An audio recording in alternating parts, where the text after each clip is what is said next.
So if the universe is eternal, and it might be, it might not have had a beginning.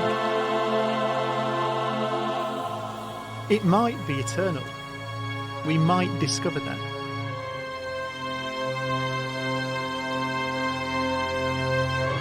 So we don't really know, but we might.